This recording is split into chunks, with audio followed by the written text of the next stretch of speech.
Bonjour à tous, alors dans cette vidéo nous allons résoudre cet exercice de niveau XENS qui consiste à trouver les fonctions qui vont de R plus étoile dans R plus étoile et qui vérifient f de x égale 6x moins f de x.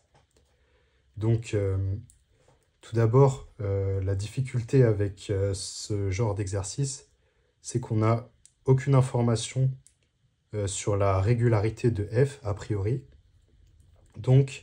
On va devoir raisonner à partir de... On va devoir faire des raisonnements très simples. On ne va pas pouvoir dériver la formule ni rien. Donc on a très peu de matériel sur lequel travailler.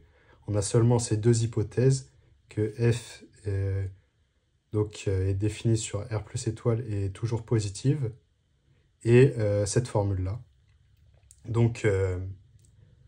D'abord, la première chose naturelle de faire quand on est face à cette formule, c'est de se demander ce qui se passe si on substitue x par f de x, par exemple. Donc c'est ce qu'on va commencer à faire. Soit x positif. Et on va remplacer x par f de x. Donc on a f de x qui va être égal à 6f de x moins f de x. Et ensuite, là on peut remplacer f de x par la formule. Donc ça va nous donner 6 f de x moins 6x moins f de x. Donc ça va nous donner au final 7 f de x moins 6x. Et ce qu'on se rend compte, c'est que là, on a réussi à exprimer la composée troisième de f avec seulement f de x et x, ce qui était aussi le cas pour la composée deuxième, qui était exprimée seulement en fonction de x et f de x. Et donc, maintenant, ce qu'on peut être tenté de faire, c'est de généraliser cette formulation. Donc, trouver une formule pour la composée énième de f. Et donc, pour faire cela, on va faire exactement la même chose. Soit n un entier non nul, ou un entier qui peut être nul en fait. Donc, soit n un entier.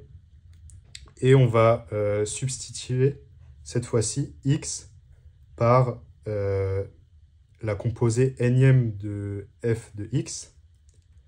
Donc, on va avoir fn plus 2 de x, si on substitue ici. Donc, je note en termes de puissance pour la composée. Donc, ça, c'est la composée n plus 2e de f de x, qui va être égale à 6 fn de x moins fn plus 1 de x. Donc ça, c'est en remplaçant x par fn de x. Et maintenant, ce qu'on remarque, c'est que si on note un égale fn de x, en fait, on a une suite récurrente linéaire d'ordre 2. On pose pour tout n entier un égale fn de x. Donc on a u0 égale à x, u1 égale à f de x, et pour tout n entier, un plus 2 égale 6un moins un plus 1. Et ça, on sait comment résoudre. Donc, on va étudier r carré plus r moins 6 égale 0. Donc, on va résoudre. Là, on a delta qui va être égal à 1 au carré moins 6 fois 4 qui donne 24. Donc ça va nous donner 25. Et donc on a R qui va être égal à moins 1 plus ou moins racine de 25, donc 5, sur 2, c'est-à-dire moins 3 ou plus 2. Et donc, le théorème sur les suites récurrentes linéaires d'ordre 2, quand on a deux racines réelles à cette équation,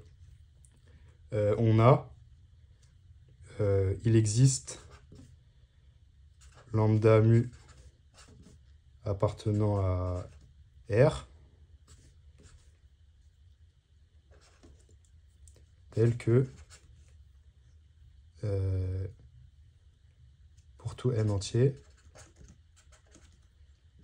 un égale lambda fois moins 3 puissance n plus mu fois 2 puissance n. Et maintenant, on va pouvoir utiliser nos conditions initiales. Donc on a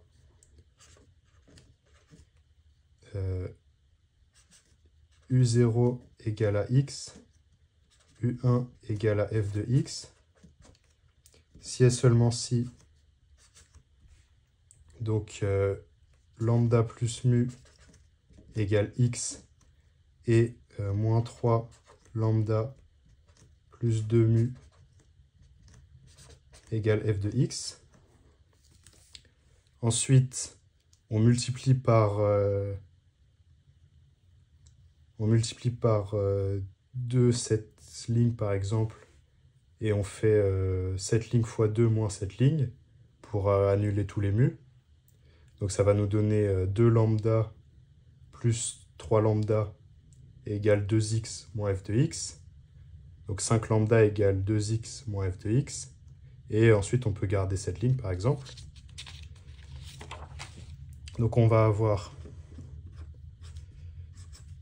5 lambda égale 2x moins f de x et lambda plus mu égale à x.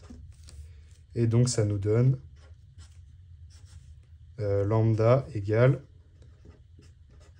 2 sur 5 x moins 1 sur 5 f de x et mu égale 2 cinquièmes moins 1, ça va nous donner moins 3 cinquièmes moins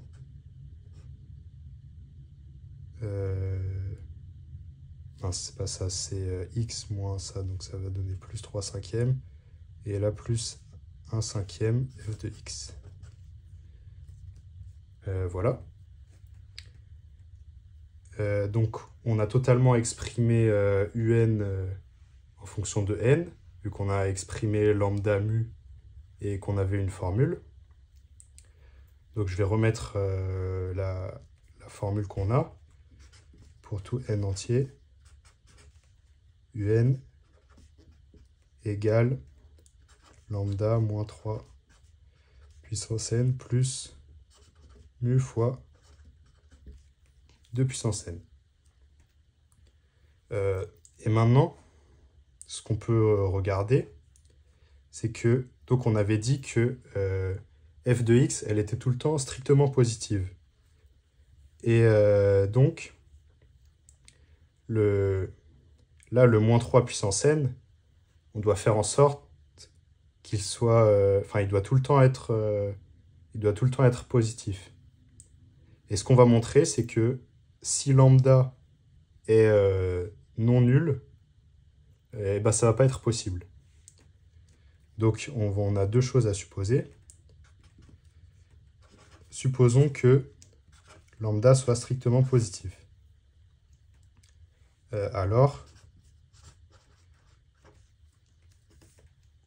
si lambda est strictement positif, on peut étudier U de 2n, U de 2n plus 1, vu qu'on cherche à faire apparaître une contradiction. Ça va nous donner, donc là, il va y avoir le moins 3 qui va sortir, moins 3, lambda, et là, 9 puissance n, plus 2 mu 4 puissance n. Et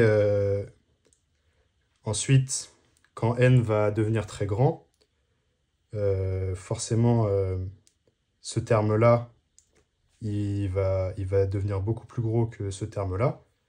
Donc tout ça, c'est équivalent à moins 3 lambda 9 puissance n quand n tend vers l'infini, puisque lambda est non nul, vu que c'est ce qu'on a supposé. Et vu que lambda est strictement positif, tout ça, quand n va devenir très grand, ça va tendre vers moins l'infini, quand n va devenir très grand. Sauf que ça, c'est pas possible, puisque un, c'est f composé nème de x, et cette composée, on a supposé qu'elle était tout le temps strictement positive. Sauf que là, si cette sous-suite tend vers moins l'infini, ça veut dire qu'on peut trouver un rang à partir duquel elle devient négative.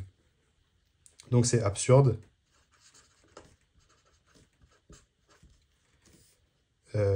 Donc on ne peut pas avoir lambda qui est strictement positif. Supposons maintenant que lambda est strictement négative. Et là, je pense que vous avez compris ce qu'on va faire maintenant. On va étudier la suite U 2n cette fois-ci.